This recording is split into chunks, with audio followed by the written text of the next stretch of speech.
Pakistan military continued with its provocations, carrying out aggressive actions employing multiple threat vectors all along the western border. Pakistan employed UCAV, drones, long-range weapons, loitering munitions and fighter aircrafts to target civilian areas and military infrastructure. Pakistan military also resorted to air intrusions using drones and firing of heavy caliber weapons along the line of control. Along the international border and the line of control, air intrusion and several harassment attacks were also attempted from Srinagar till Nalia at more than 26 locations. Indian Armed Forces successfully neutralized these threats and majority of the vectors. However, limited damage was sustained to equipment and personnel at Indian Air Force stations at Udhampur, Pathankot, Adampur and Bhuj.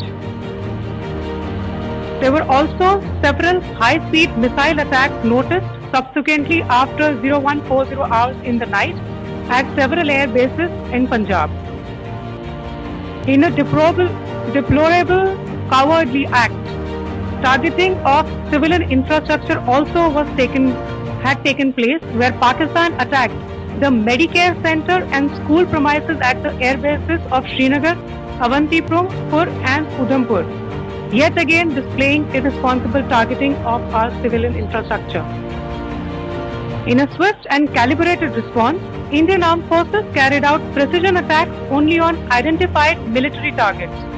These included technical infrastructure, command and control centers, radar sites and weapon storage areas. Pakistan military targets at Rafiqi, Murid, Chaklala, Rahim Yar Khan, Sukur and Chunya were engaged using air-launched precision weapons from our fighter aircraft. Radar sites at Pasroor and Sialkot Aviation Base were also targeted using precision munitions. While carrying out these responses, India ensured minimum collateral damage. Pakistan has also attempted to execute a continued malicious misinformation campaign with claims of destruction of Indian S-400 system at Adampur, destruction of airfields at Suratgarh and Sirsa, BrahMos base at Nagrota, RT gun positions at Behrangyari and Chandigarh forward ammunition depot, with heavy damages to other military stations being propagated on social media. India unequivocally rejects these false narratives being spread by Pakistan. Along the line of control also, Pakistan has attempted multiple air intrusions using drones and conducted shelling using heavy caliber RT guns, targeting civilian infrastructure and killing some civilians. Heavy exchange of artillery mortar and small arms fire in Kupwara, Baramulla, Poonch, Rajouri and Aknoor sectors continued. Indian Army has responded effectively and proportionately, causing extensive damage to Pakistan Army. Pak military has been observed to be moving their troops into forward areas, indicating offensive intent to further escalate the situation. Indian Armed Forces remain in a high state of operational readiness. All hostile actions have been effectively countered and responded appropriately. Indian Armed Forces reiterate their commitment to non-escalation, provided it is reciprocated by the Pakistan military. At the end, I would also like to show you a few images of Air Force bases in the Punjab sector and Rajasthan sector, where it is mighty clear that we are debunking the Pakistani claims of causing destruction at these air bases. You can yourself see the normalcy at these air force stations. This is Sirsa, Suratgarh. The runways are intact.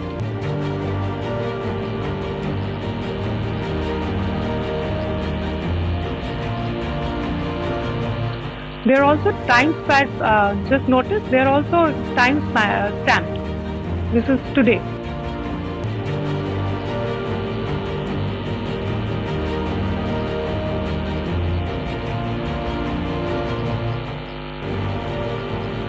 Yes. Thank you very much. Thank you. Thank you, Qureshi. Thank you, Wing Commander Singh. I just have a few points to make in closing. First of all, as you have seen, Pakistani claims about activities that they have undertaken continue to be heavy on lies, misinformation and propaganda. And on top of that, this is peddled by Pakistani state agencies. The claims that they have made about attacking and destroying various places, various military installations and facilities, as has been pointed out by my colleagues here this morning, are completely false. The claim about the Air Force station in Sirsa being destroyed, completely false, as you've seen. The claim about the Air Force station in Suratgarh being destroyed, completely false again, as you have seen. There's a claim that has been made that the S-400 base at Adampur was destroyed, completely false once again. Claims have been made about large sections of Indian critical infrastructure, power systems, cyber systems, etc. being attacked and destroyed, completely false. I would urge all of you and all those who watch this not to be misled by this tissue of lies that is being peddled by the Pakistani state for obvious purposes. The second point that I wanted to emphasize is that Pakistan continues with its execrable and wanton campaign of targeting civilians and civilian infrastructure, especially in the states of Jammu and Kashmir and Punjab. There is also on its part a consistent attempt to sow discord between communities in India. As I said, there has been a particular focus in its targeting of civilian infrastructure and the population in Jammu and Kashmir and Punjab.